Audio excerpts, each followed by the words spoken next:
His latest excursion brought him to Egypt, where he got exclusive access to the remains of King Tut's mother.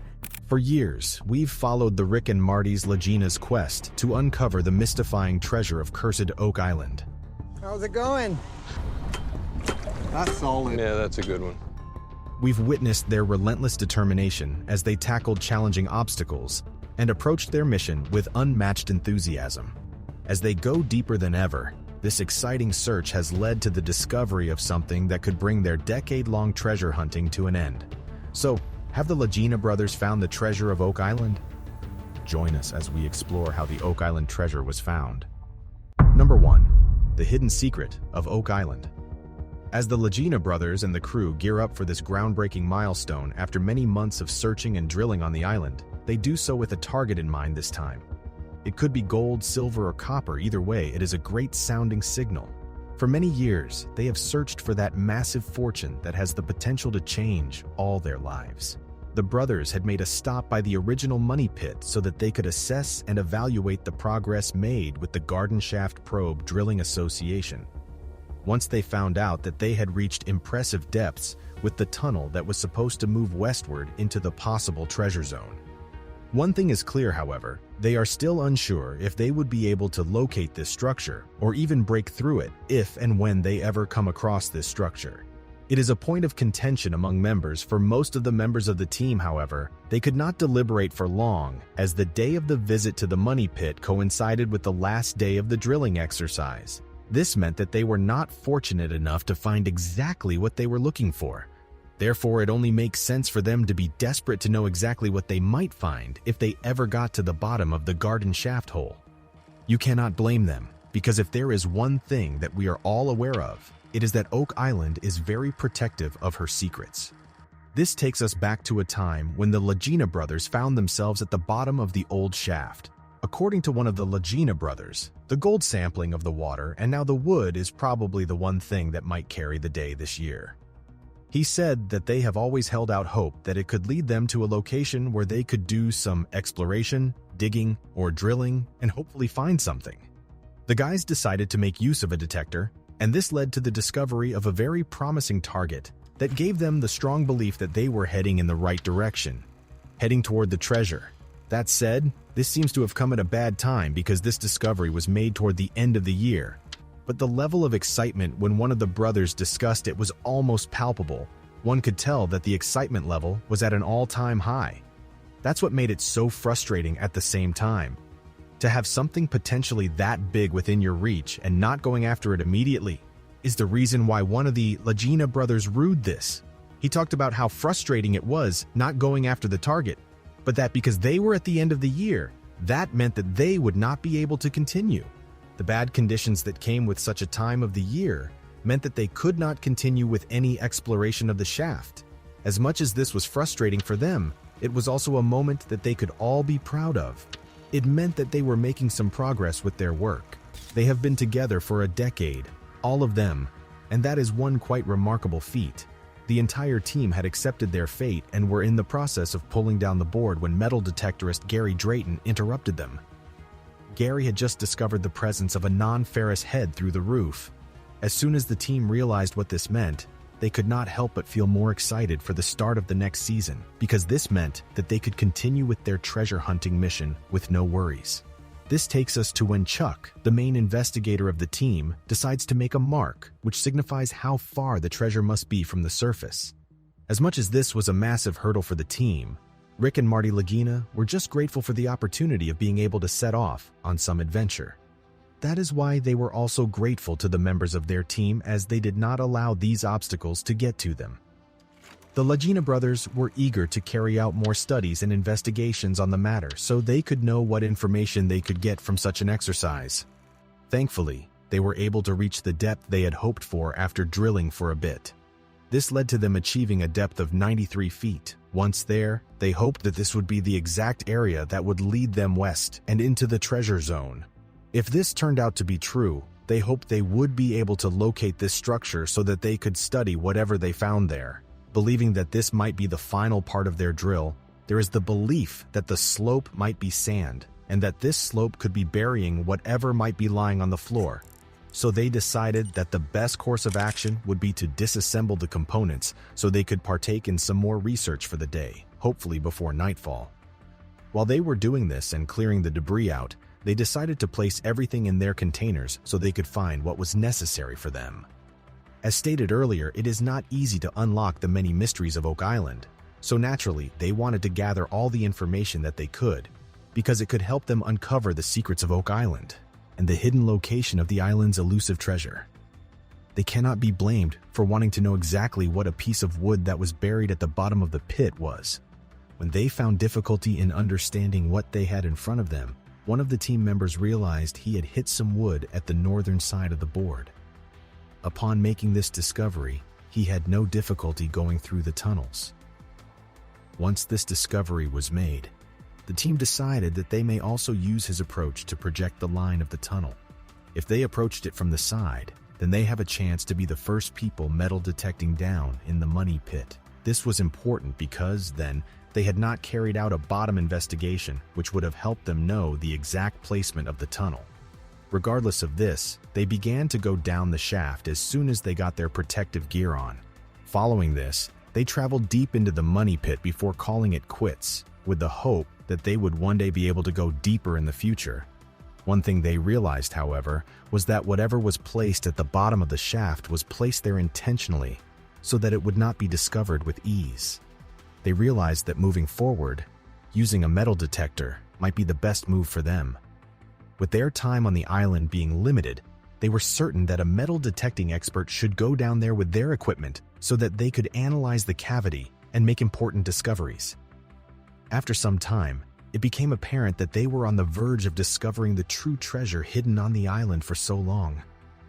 They realized the land may have been carved out in the Middle Ages, at a time when Knight Templars were at the peak of their powers. Knight Templars were a band of warrior monks formed shortly after the Christians had retaken Jerusalem in 1901. Although they were still trying to figure out what was in the hole, they were suspicious they would find a whole lot of nails and wire. Thankfully, they had CTX 3030, which made the discovery of such items a whole lot easier. Although they did find some items, they did not match the non-ferrous metals that they were looking for. They also suspected that this could be either gold, silver, or maybe even copper. They were unable to confirm anything about the items. This could be the treasure that they and many others have spent over 200 years searching for at the bottom of the garden shaft. The team may have been on the verge of an astounding discovery, but alas, Dumas Contracting Company did not have the legal authorization to go even deeper with the shaft's expansion. At this time of the year, the team was a bit frustrated with the timing of things. Oak Island is an island of what-ifs and possibilities. It is only normal to want more. Their hands are tied because going further would mean putting their members at risk if they decided to push on with this expansion at this time of the year. There will be no breaking through the bottom of the shaft at this time of the year, even if they wanted to. The team cannot be discouraged by this setback because the discovery of these non-ferrous metals proves that they are on the right path. They must understand that the potential of flooding due to the glacial system found beneath the island makes it too dangerous to be explored at this time of the year. It may be due to the tumulus that they even came across this massive bedrock that prevented any further digging on the island. We are 200+ years after the shaft was dug here, and we are still dealing with the same issue that the first people were. The crew should not be discouraged because hundreds, if not thousands, have failed due to this flooding issue. These people had to make do with the discovery of many relics that can be found on the island. While others suspected that other sorts of treasure were waiting to be found on the island, some even went as far as suggesting that the hidden manuscripts of William Shakespeare could be found on the island. While others purported that there was pirate treasure on the island. These are crazy speculations, but not as crazy as ones that believe that ancient historic relics could be found on the island. Relics important to history like the Holy Ark of Covenant, it is these fascinating claims that remind the Lagina brothers about why and how they started this search for treasure to begin with. After 11 seasons, the show is yet to come to an end. While waiting for the next season of The Curse of Oak Island, there are others like it out there for your viewing pleasure. Now, let us explore the other notable treasure hunting shows. Number 2. The Relic Hunters. It centers on Sidney Fox, a professor who is also a globe-trotting relic hunter who looks for ancient artifacts to return to museums and the descendants of the original owner. She is aided by her linguistic assistant Nigel and occasionally by her somewhat airheaded secretary Claudia in seasons 1 and 2, the less airheaded Karen in season 3. She often ends up battling rival hunters seeking out artifacts for monetary gain. The series includes fantasy and science fiction elements, with many of the relics featured having supposed supernatural powers or being pieces of unusually advanced technology. This leads us to our next treasure hunting show, one financed by a familiar persona, someone who has always been interested in treasure hunting. Number 3. The Curse of Civil War Gold. The Curse of Civil War Gold is a non-fiction reality television series on the History Channel about the hunt for treasure from the American Civil War. Based on a 100-year-old deathbed confession from a local lighthouse keeper, Michigan native Kevin Dykstra and his team search for a cache of Civil War gold, estimated to be worth around $140 million. Dykstra and his team join forces with Marty Lagina from the Curse of Oak Island to try to solve the mystery and find the lost gold. As he leaves Oak Island, Marty Lagina calls Kevin Dykstra, a Michigan treasure hunter, and arranges a meeting at Marty's Vineyard in Traverse City, Michigan, where Kevin and his colleagues, Brad Richards and Fred Monroe, present their evidence that $2 million in gold lie in a boxcar at the bottom of Lake Michigan. The gold had originally been escorted by Jefferson Davis, but when he was captured, the gold went missing. Marty says that he needs more evidence before he can commit financially. Kevin, his brother Al, and Brad Richards travel to Abbeville, Georgia, where they retrace the last movements of Jefferson Davis before his capture. At the Michigan State University Library, Fred Monroe and team member Jeff Zare try to find information to help Kevin in Georgia. They find inconsistent information about Benjamin D. Pritchard, one of the soldiers involved in Davis's capture, and a map of Davis's camp. In Georgia, the team travels to Irwinville, where Davis was captured. Assisted by Florida-based metal detecting expert Gary Drayton, they metal detect a field and find wagon parts and a Civil War silver coin. The findings are not yet sufficient for Marty to commit to the project. The team decided to focus on how the missing gold got from Georgia to Muskegon, Michigan. Kevin believes that Benjamin Pritchard and Colonel Robert Minty turned to Charles Hackley for assistance, and they arranged for a rail line to be constructed. The rail line was only used for 2 years, so Kevin and Al fly over the area to see if they can find it. They see what appears to be the buried train tracks and later scan the area with ground-penetrating radar, finding anomalies that may be train tracks. Down the beach, a large anomaly is found. Meanwhile, Fred Monroe examines old negatives of the area. He finds one that shows the train tracks. Back at the beach, a local Elks Lodge member shows the team some railroad spikes that he found in the area, and a photo showing an old locomotive in the water. Kevin suspects this may be a stolen locomotive used to transport the missing gold. Kevin arranges for a group of people to dig the beach. Water stops them, exposing the locomotive or tracks, but Kevin can dig down and touch metal objects. Kevin believes that the team should concentrate on Charles Hackley's involvement in the transport and laundering of the gold. He presents an image of a park built by Hackley that he believes incorporated the Confederate flag. Surrounding the park are several buildings built by Hackley, and a statue in the park looks directly at a nearby clock tower. At the Hackley Mausoleum, the team finds Templar crosses. Kevin believes that there are tunnels between 2 banks on either side of a road. At one of the banks, the team is shown 2 old vaults, one of which is in the basement, and a wall with a loose fascia. While part of the team looks through old safety deposit boxes, other members knock down the loose brick, revealing a hole in the wall behind it. Kevin feels through the hole and finds wood, nails, and a latch. No further investigation is carried out. Nothing is found in the safety deposit boxes. It is revealed that Hackley owned gold mines in Utah. Kevin and Brad travel to Delta, Utah to investigate gold supposedly found in the area. Resident Scott Taylor claimed in 2005 that he found 280 gold bars with United States Cavalry stamped on them in a mine, but he will not speak to anyone about the find. Kevin decides to search the area and does so when the rest of the team arrives. The search is unsuccessful. Although Marty says that he isn't completely convinced, he decides to finance the search. The team heads to Frankfort, Michigan, where they visit the lighthouse from where a lighthouse keeper allegedly saw a boxcar pushed off a ferry. They then meet with Marty Lagina before heading to the boat that Marty had located for them. Once in the area where they think the boxcar is located, they use side-scan sonar to map the bottom of the lake. Meanwhile, Brad meets with a maritime historian to gather information on what would happen to a boxcar that was pushed off a ferry.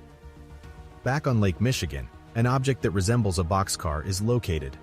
The next day, Kevin, Al, and Jeff dive to the target but find that it is a more modern metal boxcar than the wooden one that they are looking for. Another target is located, and they dive on it, but just as they reach it, they run out of air and have to surface. By the time they are ready to dive again, the water has become more choppy, and when Kevin jumps off the boat, he collides with the dive platform, injuring himself. The boat returns to shore and Kevin is taken to hospital. After several hours, Kevin is discharged from the hospital, but he must use crutches and is unable to dive. Marty recommends bringing in John Chatterton, an experienced professional wreck diver, to help. Once at the dive site where Kevin was injured, Chatterton, his partner Howard Ehrenberg, Al Dykstra, and Jeff Zaire dived, but visibility was poor and they were unable to locate the target. John and Howard decide to scan the bottom with a magnetometer and locate targets which they dive to, but it is buried too deeply to see. After being debriefed by John and Howard, who have to go home, Kevin decides to ignore their site and instead return to the site where Kevin was injured, so they hire a new boat. Using a metal detector, they find a target and recover a rivet, but have to return to the surface due to low air. Bad weather means they have to suspend diving for the season. Alex Lagina joins the team with news that his father, Marty Lagina, has arranged a new boat for the search. Alex has also arranged for Mark Hawley, a marine archaeologist, to help with the underwater search. Mark recommends using side-scan sonar to map the location of the target site accurately and then photograph it with a remotely operated vehicle. After doing that, Kevin, Mark, and Al attempt to dive, but Al overheats, and the dive is aborted. After some rest, the dive is resumed, and they reach what they think is a boxcar. The metal detector indicates there is non-ferrous metal just under the lake bottom. After their return to the surface, Mark recommends using a sector scan sonar to accurately map the target. In the village of Benzonia, Brad and Jeff meet with a Civil War historian who presents them with first-hand accounts from Confederate soldiers, confirming that Jefferson Davis had the Confederate treasury when he was arrested, was heading to Mexico, and that Davis was escorting only a part of the Confederate treasury. The team travels to the boxcar dive site, where sonar expert Brian Abbott uses a side-scan sonar mounted on a tripod to scan the area so that a detailed map can be created. They then move to the debris field and repeat the process. Rough seas result in diving being called off for the day. When the weather improves, the dive commences, aided by the sector scan sonar. Numerous non-ferrous metal targets are identified, but the team runs low on air and has to surface. In Muskegon, Brad and Jeff visit the home of a former bank employee at the Hackley Union National Bank. He claims there was a third unofficial vault in the bank that contained bars of gold and tunnels connecting the bank to another bank and even the Hackley home. He shows them a house across the road from the Hackley house that he believes has a tunnel over to the Hackley house livery stable. In Kevin's workshop, Brian Abbott shows the team the mosaic that he created from the scans of the lake bottom.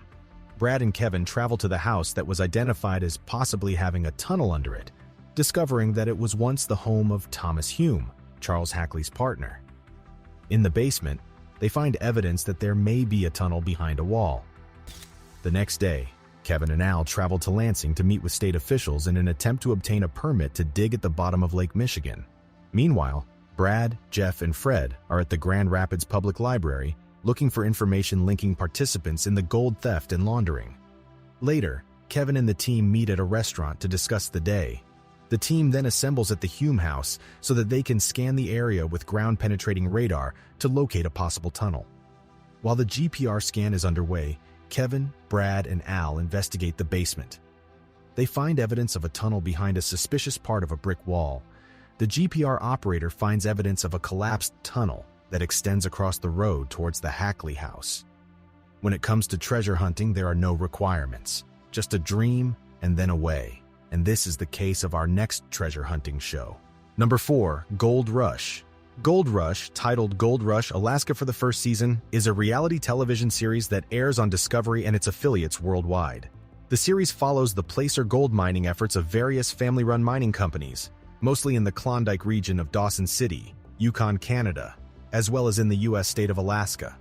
6 men from Sandy, Oregon, who are unemployed, travel to Porcupine Creek, Alaska to prospect for gold, despite having no or very little erstwhile experience of gold mining. Most of the people on the show had little or no previous placer gold mining experience and had to learn on the job. The season was marred by equipment malfunctions and crew inexperience. The crew's initial plan to strip mine a site near Porcupine Creek is quickly disrupted in place of Jack Hoffman's search for an ancient waterfall that he hopes could contain a large cache of gold nuggets. Halfway through the season, claim owner Earl Foster sends Dakota Fred, an experienced miner, out in an attempt to improve the efficiency of the site. Despite late-season heroics, the crew is unable to ever hit a rhythm and is unable to cover their costs.